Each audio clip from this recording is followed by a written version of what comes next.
Hello everyone and welcome to another exciting tutorial on soul craft with Stacy.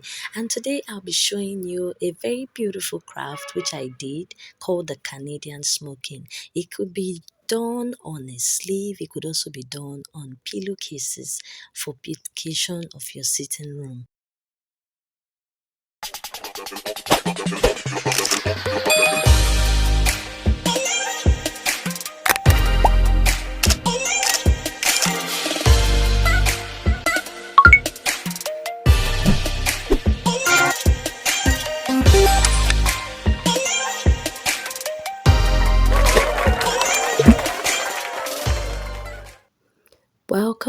Welcome once again to my channel, and I'm just so excited. I had to try this once again because one of my clients saw the silver gown I made for someone using the Canadian smoking, and she chose that particular sleeve in another style, in an off-shoulder style. So one of the things you want to take note of in drafting out a Canadian smoking pattern is that you must triple or double the size. Do I say size? Okay, double the length as well as double the breadth, or triple it if you want to. If you want to gain more fullness on your sleeve, you have to triple the size. I mean the length, the volume of fabric you'll be working with. That is to say, if you're going to use 12 inches length and 12 inches breadth, that means you have to multiply 12 times 3, and that will be the volume of fabrics you'll be needing. So here what I did was, on the horizontal axis, I tried to take dotted lines so that I can rule them 2 inches for all. Yours might be different. If you want to gain more fullness, you could use 1 inch, but I preferred the 2 inches because I wanted it to look a little bit more different from the first client's dress. So what I did here again was to take 2.5 inches, because at first when I measured, I realized that there were some excesses at the end, and these grid lines you have to draw on the pattern must be completed. That's to say, all columns must be complete. There's no room for more allowances at the end. It has to look somehow equal. I think you can get me, somehow equal. So I went ahead to roll my lines. Don't mind my ruler.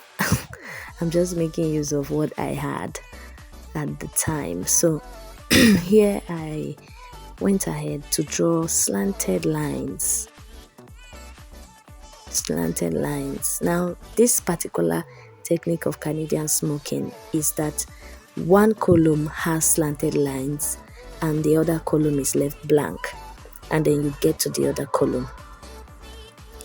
That's just how it's done, both on the vertical axis and on the horizontal axis. So I had already installed my thread into my needle. Make sure your needle is double, because you wouldn't want your clients or yourself to wear the dress and it cuts at the end. So I went ahead to pass my needle through one tip of that line. I hope this video is clear. One tip of the line, and then I went to the other tip, the other side that went upwards, and I took another thread in, and then you have to drag, should I say drag? Yeah, you drag the thread, and then you make sure that you secure what you just stitched, because this is hand stitch, it's not machine stitch, it's hand stitch. However, someone asked me while I was working on this project and she asked me if you could use a sewing machine to do it. Yes, you can, but then you would have to backstitch several times to make sure that the stitch is tightened to that particular point, and then your stitch has to be very, very slim, very, very tiny to get the effect if you must use the sewing machine, but I prefer to use my hand.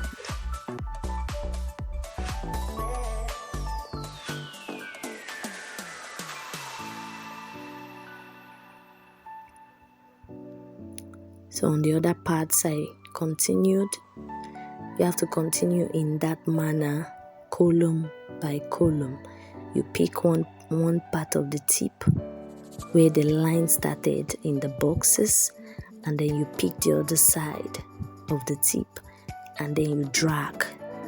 After dragging, you stitch severally and tighten the stitch. You tighten the stitch to avoid it from losing in the future.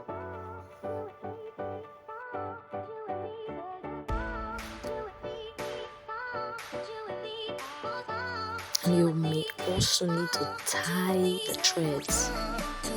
You may also need to tie the threads to make sure that the knot is well tightened.